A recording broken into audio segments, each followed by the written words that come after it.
Please welcome to the stage, Ed Lampett.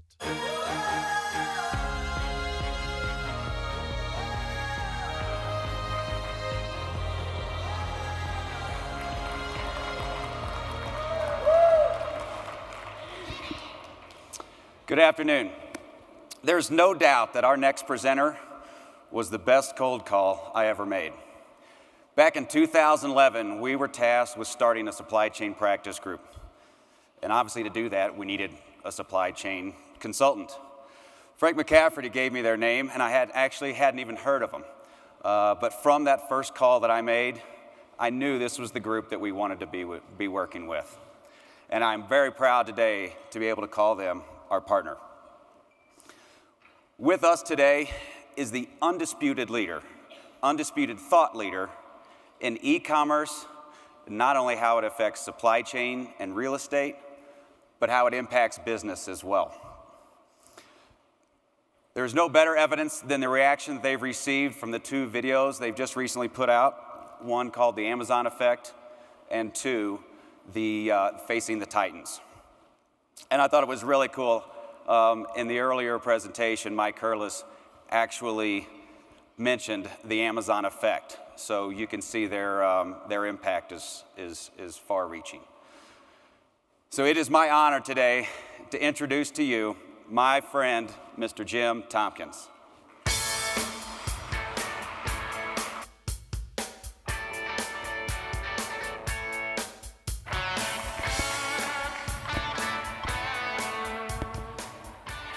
Thank you, Ed, and it's a pleasure to be here, and appreciate being invited and having a chance to chat for a few moments about supply chain. I was able to gather 4 objectives and 4 things to include and 1 guideline. The 4 objectives that I was given are really 4 questions. 1, is supply chain important to real estate professionals, and if so, why? Number 2, what transformations are occurring in the U.S. supply chain and what's the impact of those on real estate? Third, what are the U.S. real estate trends that are coming from these supply chain transformations? And then fourth, Tompkins is Cassidy Turley's supply chain partner. What can Tompkins bring to Cassidy Turley to help us elevate our game? So those were the 4 questions. The 4 things they asked me to include is something about innovate, something about managing change, something about the investor's view of the supply chain, and something about how Tompkins and Cassidy Turley can integrate and elevate. I also was given 1 guideline, and that 1 guideline was to bring my mojo. And I'm not sure where I put mine, but I did look up the word mojo. And it talks about being a magic power that allows someone to be successful. And I thought, well, okay, I can bring that. And then another definition of mojo is it says when you do something that's purposeful, powerful, and positive. And so I think I'm going to handle that one as well. The challenge I have is I have a total of 45 minutes.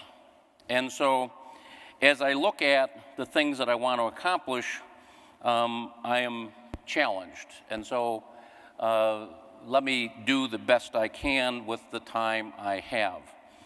There are 4 major transformations that are really current in the supply chain that are impacting U.S. real estate. Number 1, obviously, is retail. And retail is a very confusing topic these days. 3 years ago, I knew what a consumer products company was, I knew what a wholesaler was, I knew what a distributor was, and I knew what a retailer was. Today, I don't know anymore, because I see retailers that are consumer products companies. I see consumer products companies that are retail companies. And so the lines have blurred very substantially, and it's a huge amount of change taking place. In the last 6 months, and in fact, in some cases, in the last 3 months, the whole supply chain world has been tipped on its ear. And the driver of this is innovation coming from Amazon. And as we were just talking at lunch, it's not clear how much people really get what Amazon is doing. Amazon's been around now for more than 15 years. And they're a very large company. Depending upon how you look at the size of company, Amazon is actually larger than Walmart if you're talking about the number of items shipped. Because when they ship an item that's sold by the third party, all they claim as revenue is the 10% or 8% or 12% that they claim. They're not taking the cost of the toaster. So if we're looking at it from a supply chain point of view, how many toasters does Walmart ship and how many toasters does Amazon ship? Amazon's a bigger company. If you look at what's going on with respect to the amount of real estate they have, guess what? Amazon has more warehousing space than Walmart does. Why? Because they're shipping more toasters.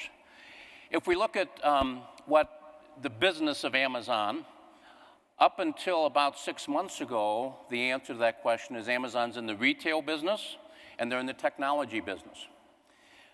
But they've been doing another business for 7 years. Amazon began Amazon Fresh in Seattle 7 years ago, and they have been losing money. I've been on the board of directors of an online grocery company for 12 years, and I can tell you beyond a reasonable doubt, you're not going to make money on an online grocery business. Amazon has spent something like $3.5 billion on Amazon Fresh. They have bought the Webvan name. We were just talking about Webvan. They bought the Webvan name. They bought Kiva, which was invented at Webvan. They have the 4 top executives from Webvan at Amazon. And so they really, really, really are doubling down on this grocery thing.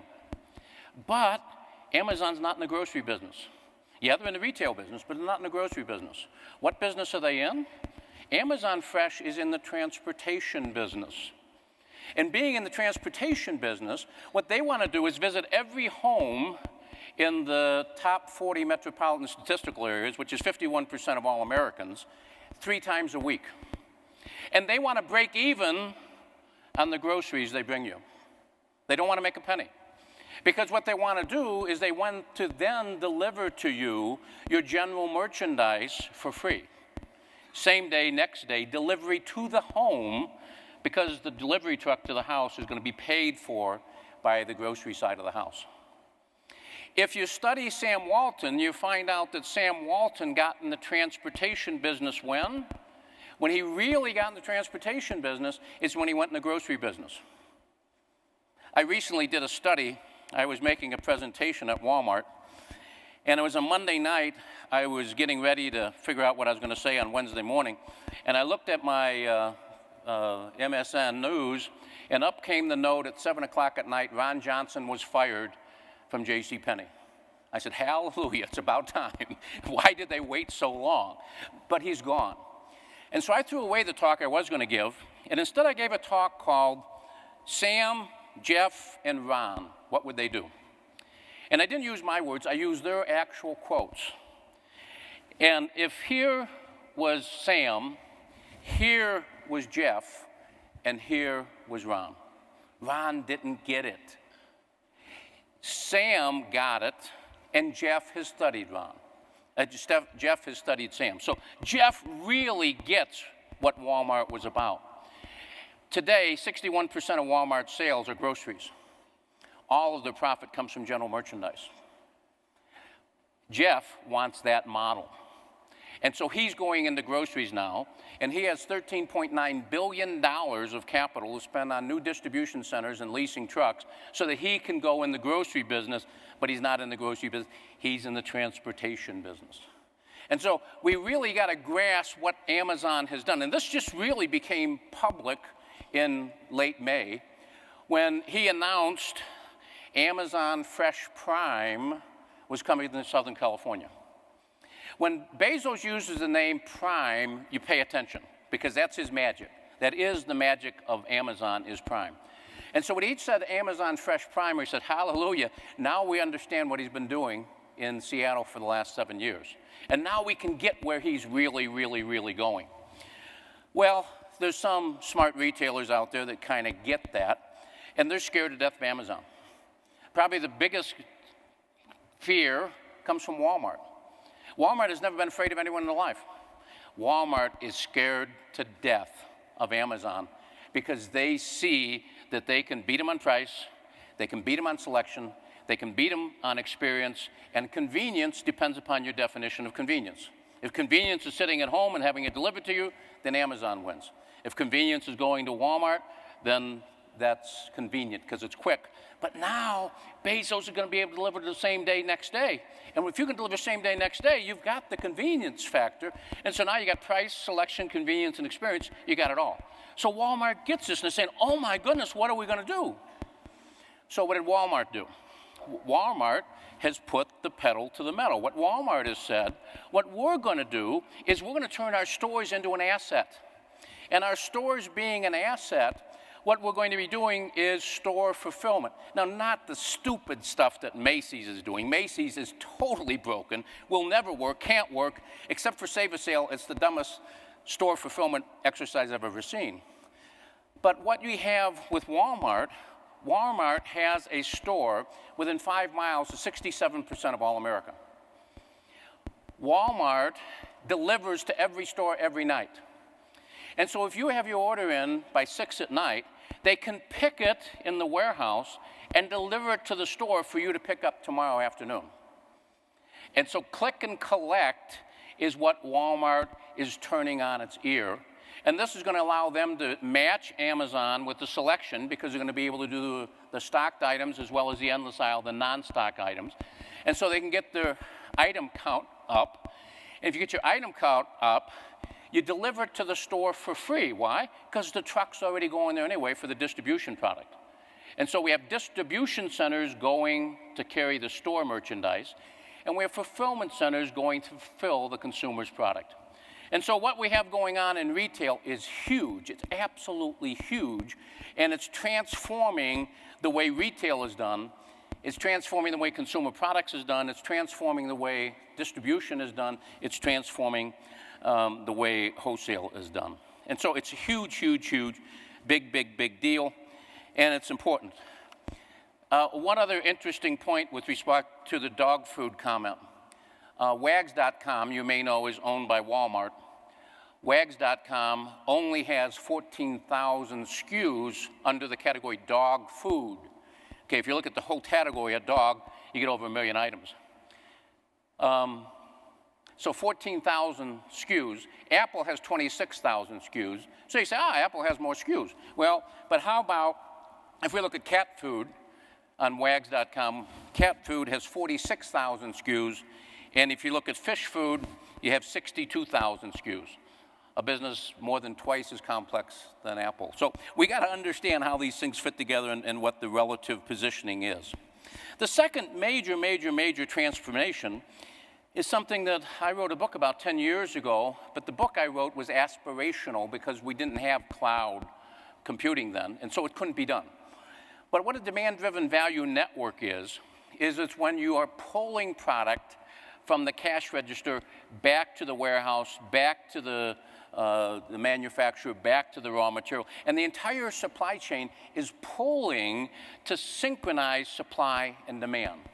And so what we're going to find is in a demand-driven value network, there's going to be less promotions, less markdowns, less write-off, and there's going to be more continuous flow, a low volume of goods. That changes the supply chain.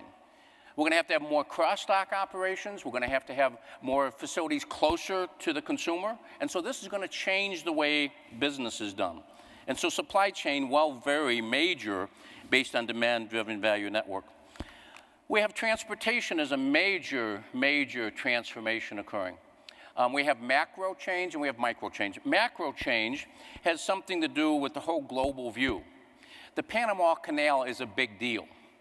The Panama Canal is going to open up the East Coast. The Panama Canal is going to open up Asia shipping to Europe over the Atlantic. What we're going to find is a growth of fulfillment and distribution operations on the East Coast. And we're going to see large facilities coming in place. We're going to see a change in the way transportation is done. If you think about the US, everything west of the Mississippi is basically rail. Everything east of the Mississippi is basically truck. The problem with that, trucking is expensive, it's energy inefficient, and we're running out of drivers. Fewer and fewer people want to be in trucks. And so what we're going to find is the growth of rail on the East Coast, which is going to change our approach to business. And what we're going to find is we're going to find a lot of ports that are inland that are connected by rail to the Charlestons, the Savannahs, the New Yorks, the New Jerseys, and so forth. And so it's going to change the way things are done. The new Panama Canal will allow us to handle ships that can handle 3 times the capacity of a standard truck, of a standard ship today. And so we're going to find huge volumes that are going to be traveling through the Panama Canal. If you think about it, if it takes a gallon on water, it takes about 4 gallons on rail. It takes about 16 gallons by truck. And so there's a huge energy implications of the Panama Canal, the rail on the East Coast, and where that's going to take place. From a micro point of view, it's all about last mile, final delivery. And so the whole thing that UPS and Federal Express and the United States Postal Service has tried to accomplish is no longer the game. We're no longer going to be excited about nationwide shipments. The name of the game is regional shipments. And so I want to get it from the distribution center, the fulfillment center, to store. I'm going to store to store, and I'm going to go from store to customer. And so it's going to be regionalized distribution. And so you'll find there's a group of people that used to call themselves MCAA, the Messenger Courier Association of America. MCAA is a bunch of folks that they're not what you think of when you think of a courier. These aren't a bunch of guys on, with big muscles on bicycles going through town. No. These are people that do local time-sensitive delivery, and they've matured. And so they've even changed their name. They're no longer the MCA. They're now the CLDA, the Customized Logistics Delivery Association. These regional players are going to need a huge amount of resources and a huge amount of facilities to take them to the next level. And so transportation is changing on a micro and a macro level. And then global transportation is changing in a big way. In 2001, global trade was about 6.5 trillion. In 2009, it doubled. In 2011, it tripled over 2001, coming in at 18 trillion. So in 2011, it's 18 trillion. In 2021, it'll be 45 trillion, okay? So it is huge. There's a lot of discussion about right-sizing or reshoring or home-shoring or near-shoring or east-shoring. The reality is reshoring is not happening in any big way. Sure, there's this company that do something. But it's the basic economic theory of creative destruction that when jobs become higher paying, you lose the lower paying jobs and they go someplace else. And so where are those jobs going to go? They're going to go to Africa. Okay, the jobs are now going from China. They're sliding southeast, and so we're seeing Vietnam, Malaysia, Indochina, Myanmar, Thailand. Those countries are picking up more and more of the lower paying manufacturing jobs. Those jobs, when they come back, there's not people that want to work them, and there's no place for them to be because all those factories have been torn down or turning into skating rinks or condominiums or something. And so what we're going to find is there will be some east shoring, and there will be a lot of near shoring in Mexico. But as a general rule, we're not going to be seeing manufacturing coming back in any big way. So I looked at these 4 trends. Oops, forgot to hit the slide. I looked at these 4 trends, and I said, oh, wow. These should then result in the real estate trends. And so I went to work on that presentation. And I really got into it. I mean, I got going, and I had all this good stuff coming along. And then last Friday, I got it all pulled together, and I had over 200 slides. It was a good 8-hour presentation. And I thought, they don't want me standing in that room for 8 hours by myself. I mean, because you guys will all be gone. And so I thought, what do I do? So last Friday night, my wife and I were on a flight to Indiana to go home for a homecoming game. And I explained, I said, what do I do? And my wife's got a lot of good common sense. And she says, well, why don't you do what you always tell me to do? I thought, ooh, this sounds like trouble. I said, what is that? And She says, well, whenever you ask me a question, I start to explain it and explain it and explain it. And finally, at some point, you look at me and say, "Hun, what's the point?" I said, "Okay, so what's the point?" She said, "Don't try to turn these Cassidy Turley folks into supply chain folks. That's your part. What you need to do is talk about their part, which is the real estate trends." So I'm not going to talk about supply chain anymore. What I'm going to do is talk about the top 12, and I had 20, but I'm down to 12 now. The top 12 real estate trends that come from the introduction that I gave you on supply chain. So number one of the top 12 is retail store square footage will peak soon. And this is going to have a major impact because we're going to have to start thinking, what do we do to reutilize that space? What are the other options? A thing that I find amazingly interesting, in my 37 years in practice, never has a retailer asked me where they should locate their new stores. Because I'm a supply chain guy. Why would you ask a supply chain guy where to locate new stores? He doesn't know anything about that. Well, because what we're seeing is the final delivery and the transportation and the clustering of stores has a huge impact on their profitability. And so I'm actually now advising clients as to how to grow their store chain. But let's look at some numbers. If we look at the red line here, the red line is the total U.S. retail sales between 2012 and 2022. If you look at the green line, that is the total U.S. online retail sales. If you look at the blue line, that's the total Amazon and Walmart in-store sales. Did he just say Amazon in-store sales? Yeah, he did. Amazon's going to have stores. They've already announced the first one. They've rented the space on the second one. The first one is going to be in Mexico. The second one's going to be in Seattle. And so if you take the red line and subtract the green line and the blue line, what you get is the purple line, and the purple line is the U.S. in-store retail sales. And what we see is that peaks around 2015-16 and then starts a gradual decline, which becomes more significant in 2019.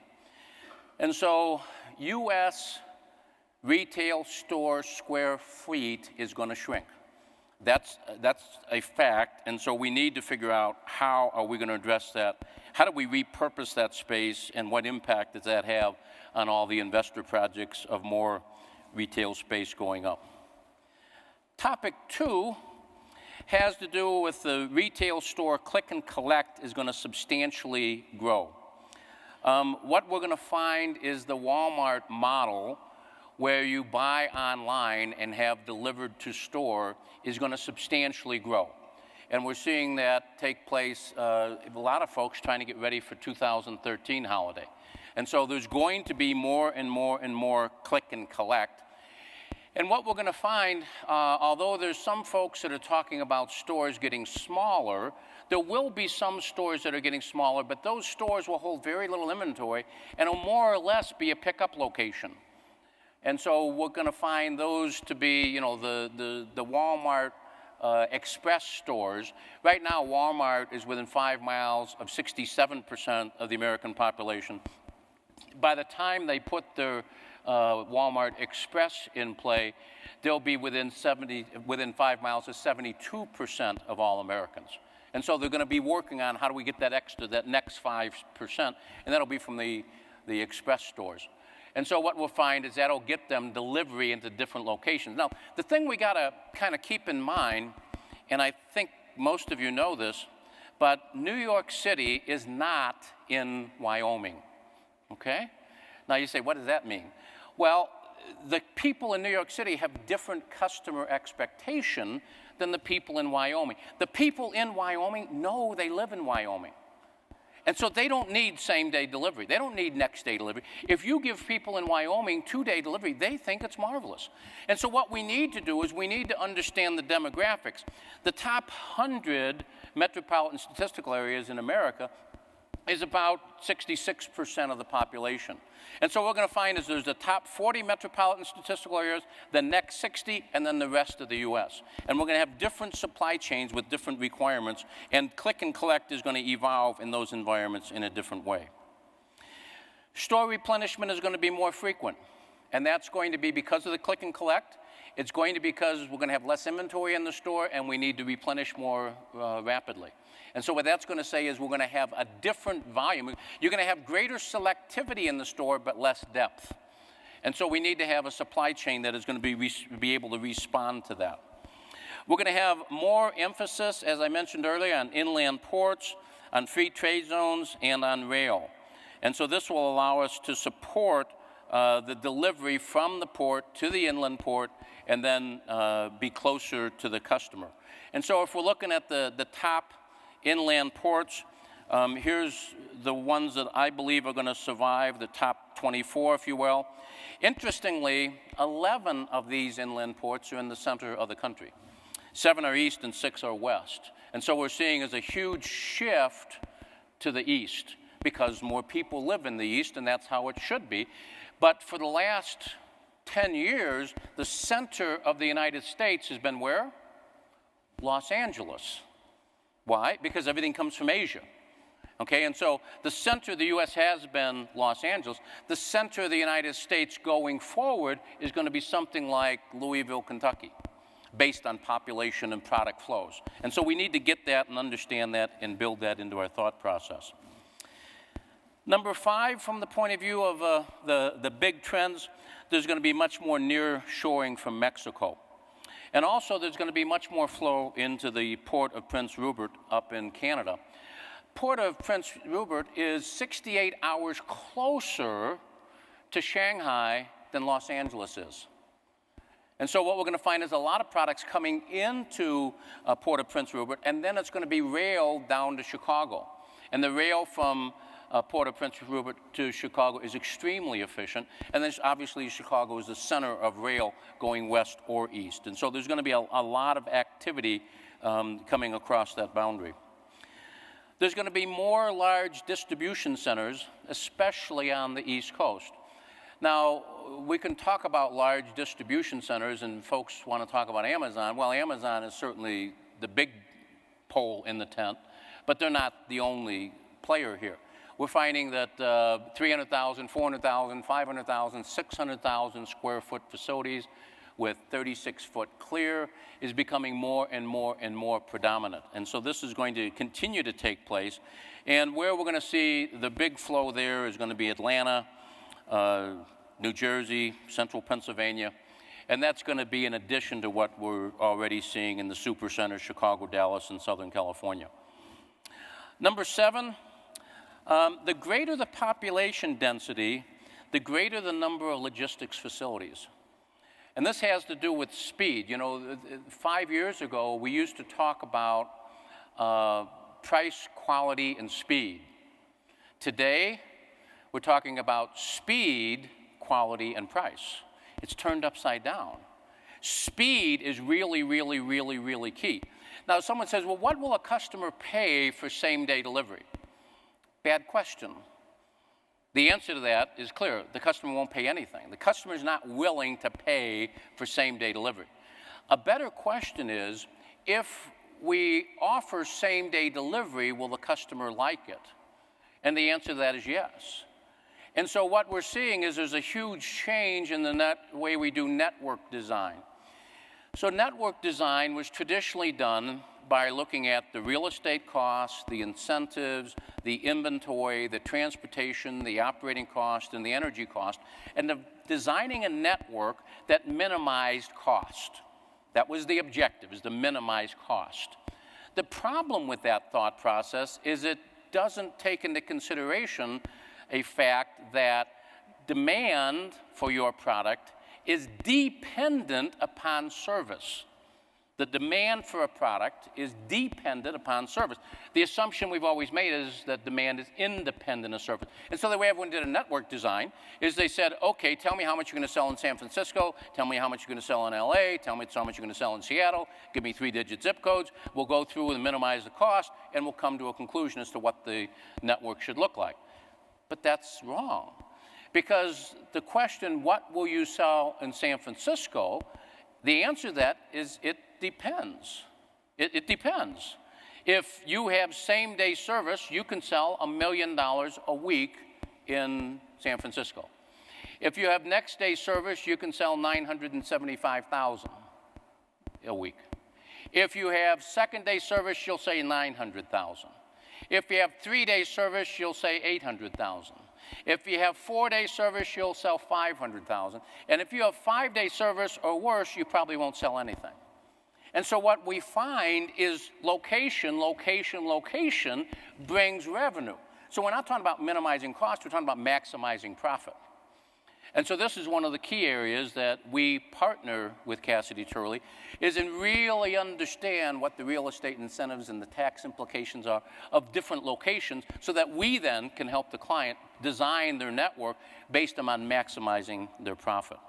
And so we're going to see a greater number of facilities being located closer to where the customers live, as opposed to what we've done in the past. We've located them out in the boondocks, and that is definitely shifting.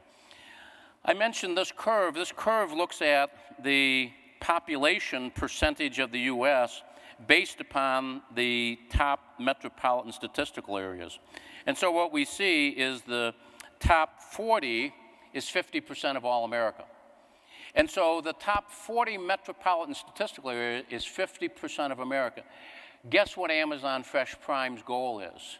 The top 50% of America, by going to those 40 population areas. That's how they're gonna provide that same day delivery for no additional cost, because they're gonna be doing it on the backs of the groceries. The top 100 is 67% of everyone who lives in America. So there's gonna be the top 40, the next 60, and then everyone else. Number 8 says there's going to be an increased emphasis on the 5 levels of fulfillment centers. Okay, now fulfillment centers, remember, not distribution. Distribution goes to store, fulfillment goes to customers. There's 5 levels of fulfillment center. And so we have level 1, which is a national fulfillment center. And so we see that J. Crew has 1 million square feet in Lynchburg, Virginia. We see Macy's.com is building 1.2 million square feet in West Virginia. We see Nordstrom has 1 million square feet in Cedar Rapids, Iowa. Question, how many customers does Nordstrom have in Cedar Rapids, Iowa? Or how many customers does Nordstrom have in Iowa? None. I mean, if you buy from Nordstrom, you live by the water. You live by the West Coast, the Gulf Coast, or the East Coast, for the most part. And so why did they put it in Cedar Rapids, Iowa? Because that was the location that allowed them to minimize the disadvantage of going to everyone. I call that a democratic facility, not democratic as opposed to Republican, but democratic in that it provides equally lousy service to all of your customers, okay? It's not what you want to do. But what we find is that's what a national is. And then we have regionals, and regionals are going to look like real fulfillment centers. Local fulfillment centers are going to not look like warehouses to you. In fact, most often I think they might kind of look like a grocery store, because they used to be a grocery store. They've got docks, they got parking, and you can do some fulfillment for the local area. 4th level of fulfillment centers is in mall, in store, but it's not a store, it's lights out. And so it's storage in the mall, where customers can come to a counter and pick things up, but the customers can't go in and shop. But guess what? What's the number 1 reason people go to shop? Social. Number 2 reason is something to do with eating. Number 3 is tactical.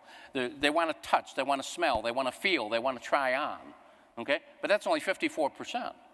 And so why not have a fulfillment center in mall for ease of pickup when they go on their social event and they go to have lunch? It makes its sense, and it will evolve. My church in Wilmington, North Carolina is in a mall, okay? And it's been wild to watch how that has worked out. I'm not a real estate guy, but I personally negotiated on behalf of the church the lease on the space, because I understood that they were getting close to that. Without us, they would have been below that 68% occupancy.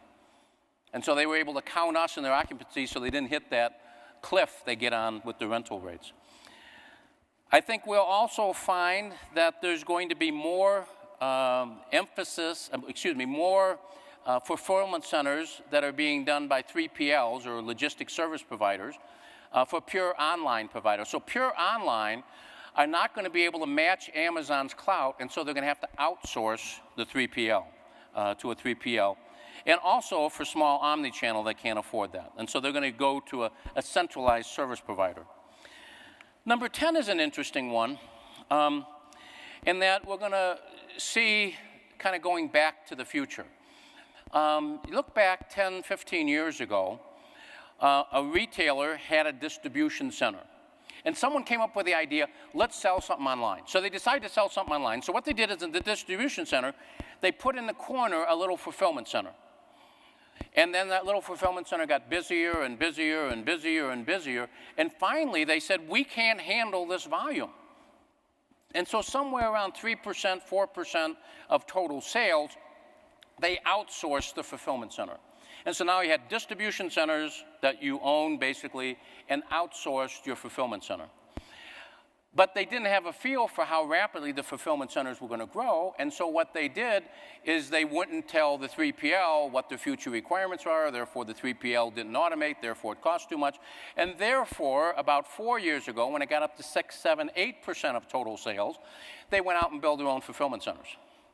And so where we were 3 years ago is people had distribution centers and fulfillment centers. Well, now comes a more intelligent view of omni-channel and how online and in-store should work together. And the conclusion is, holy cow, these things should be combined. In fact, was working late last night on a project where this is a apparel and footwear company here in the US, large, has about 1,400 stores. Sells online about 9% of their total sales. And if you look at their business, they have distribution center peaks and fulfillment center peaks. Their distribution center peak, the smallest of their 3 peaks, is back to school. And back to school for distribution center peaks in July and August to ship product to store for people to buy to go back to school. Their fulfillment center for back to school peaks in August and September to ship product directly to the home. Their holiday for distribution peaks in September and October. Their fulfillment for holiday peaks in November and December. January is a huge peak for returns. February and March are a peak for distribution to the store, and March and April, this is for Easter, March and April are huge fulfillment to the consumer for Easter. And so what we find is they are running basically at peak, if you combine the two, from July through April. So you have 10 months of running at peak. Now you eliminates the problem with your part-time employees, you utilize your equipment better, you utilize your facility better, and you utilize your technology better. And so what we're finding is fulfillment centers are coming back with distribution centers. That's requiring a whole new set of real estate that isn't out there now. This chart just explains what I just said, but I'll move along. Number 11 is that there's going to be more automation. Because we are combining fulfillment centers and distribution centers, and we're going to be operating at peak for a longer period of time, we can justify higher levels of automation. Number 12 says that there's going to be increased emphasis on regional transportation. And so this is what we were talking about when we were talking about if you have stock in UPS and Federal Express, sell it. That's not going anywhere. If you have couriers in your market, which I'm sure you do, they are someone to go make friends with. If you have a courier that right now is operating in 2 kind of backwoods facilities, listening to the guy's definition this morning, I would say, man, they're a great real estate market for something where we're going forward. So what that does is that allows me to cover the objective questions that I was given. Is supply chain important to real estate professionals? Yes. What transformations are occurring in the real estate U.S. supply chain market that have an impact? That's retail, demand-driven supply chain, transportation, and global trade. And what are the real estate trends that came from that? And I gave you the top 12. The next question, and the last question that I was asked, is what is the value that Tompkins can bring to Cassidy Turley and the Cassidy Turley partnership. And here's how we want to really talk about how we can integrate, and how we can elevate. And this isn't the best criteria in the world, but it's one I could get my hands on. If you look at C.B. Richard Ellis, Jones, Lang, and LaSalle, and Colliers, and you look at their website, and you say, how often do you find the word supply chain? How often do you find the word distribution? How often do you find the word logistics? And how often do you find the term warehouse? What you find is that C.B. Richard Ellis uses those terms 16 times more than Cassidy Turley. Colliers uses them 19 times more frequently. And Jones, Lang, and LaSalle uses them 26 times more than Cassidy Turley. So Cassidy Turley is not known as supply chain folks. Supply chain is extremely important to real estate today. In fact, there's an excellent report put out 2013 on e-commerce that talks about the driver of real estate going forward will be what's going on with retail and with supply chain. That particular report is authored by Cassidy Turley, and I agree with it. I think it's right on. And so I think there's a huge opportunity for you to double down on supply chain and for us to continue to work closer and closer and closer together. And so with just a couple minutes left, and I will take a few questions at the end, I'd like to conclude that supply chain transformations are really a big deal for real estate. And so it's really, really a big deal for us to figure out what we're doing about that and what are we doing to attract the marketplace's attention to the supply chain transformations that beget real estate transactions. I think real estate folks who really grasp that supply chain is a big deal will beget significant commissionable events. There's some big dollars on the table here because the volume of transformation is huge. And so I think that's plenty of opportunity for us to move forward. I see that Tompkins is approached often by the other guys, and we're kind of old-fashioned. We've been working with Cassidy Turley now for 4 years, and we're not interested in changing. We're going to stay here because we really see this as a huge opportunity. I get what Cassidy Turley is about. I see where you're heading, and I'm excited about the potential of us working together. So there's a lot I didn't cover on retail. Someone mentioned earlier the Amazon Effect video. There's also the Amazon Cure video. There's also Walmart and Amazon Facing the Titans video. Those are all on YouTube. As well as there's a lot of other information on demand-driven supply chain. There's videos on that on YouTube as well. There's transportation and stuff, and there's global trade stuff. And so I would hope that you would be interested in learning more and seeing more about this stuff. And the way to do that is to see Ed. Ed's got them all, okay? And so Ed is the king of the Cassidy Turley-Tompkins relationship, and I'm excited about working with Ed on that, and he has those materials. So I appreciate the opportunity to chat. We got a couple minutes for questions. What questions might you have?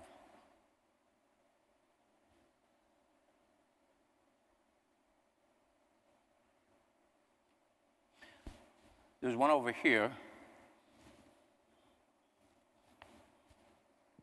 It's always the farthest from the guy with the...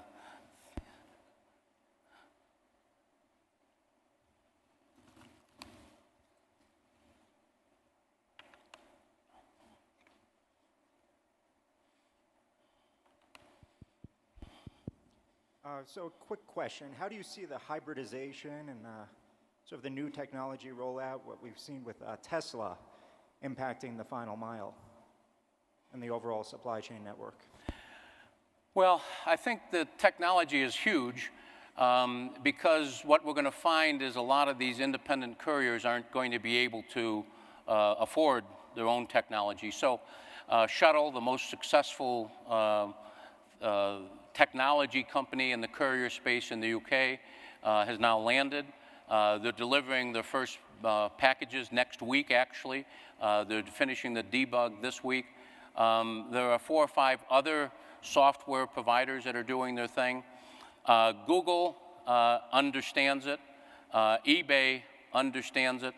I was in Russia the day that it came out that Jeff Bezos bought the Washington Post. And I thought that was an interesting thing, and I thought it was interesting how the press covered it, because my firm did a study for a major newspaper last year, and they were asking us, what do we do in the newspaper business? How do we leverage this? And we said you need, after a lot of study, you need to leverage your local delivery capability. And in fact, the best way to buy that capability is to buy a newspaper.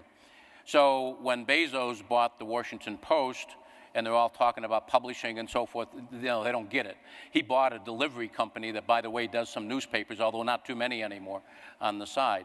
And so he got himself in the Washington and Baltimore market in a very big way. John Donahue from eBay, the day after the Amazon thing was announced, was doing an interview, and they asked him, what do you think about your same-day delivery? Is that going to pick up? And he said, well, for some customers, certainly. Some customers want that, and so we'll be successful. And they said, well, where are you going to get all the capacity? And they said, well, the capacity is there. We just need to long to utilize it. And they said, well, you mean like UPS and Federal Express? And he said, well, possibly, but I would look more to newspapers. And no one picked up on that quote in the press. But he was telling them where Bezos was going, and they weren't getting it. And so I think that the technology piece is going to be major, and there's going to be folks that are providing an integration amongst those folks that uses the driver and the facilities of the regional, but the technology of nationwide. Right on. I see my time thing is done. I'll be around for a little bit this afternoon. I'd love to, oh, another question? Yeah, okay. Question. Could you talk a little bit about the building requirements for the lower, you talked about the 5 tiers. You talked a little bit about the clear heights and so forth that would be required for the very large centers. But as you go down that chain, do you see that evolving, changing? What kind of requirements from an industrial building perspective will be coming to the fore? Yeah, when level 1 and level 2, the national and the regional, are going to be what we've seen in the past for warehousing, except taller and bigger and more cross-dock, more flow-through, less storage. On the levels 3, 4, and 5, we're going to find some drastic differences than what we found before.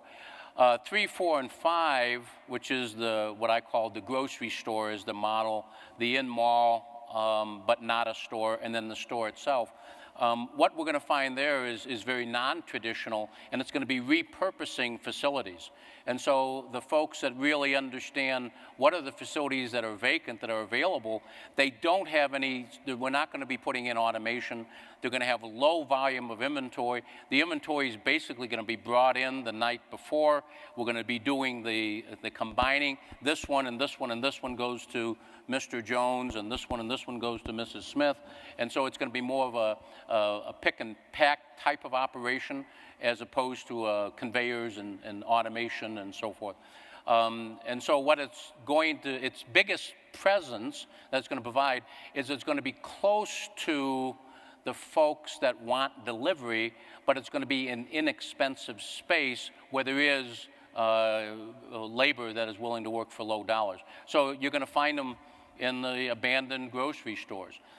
In the mall activity, we're going to find, I think, based on the curve that we saw, there's going to be a lot of real estate out there that's going to be available, and I think you're going to be able to pick that space up for a much less space, much less dollars than you would if you're putting a store in there. But the people are going to need to do something with this, and this is going to allow them to utilize their real estate. There's not going to be any requirements on that at all. It's going to be shelving and counters and very straightforward. So it's going to be repurposing tired, obsolete real estate.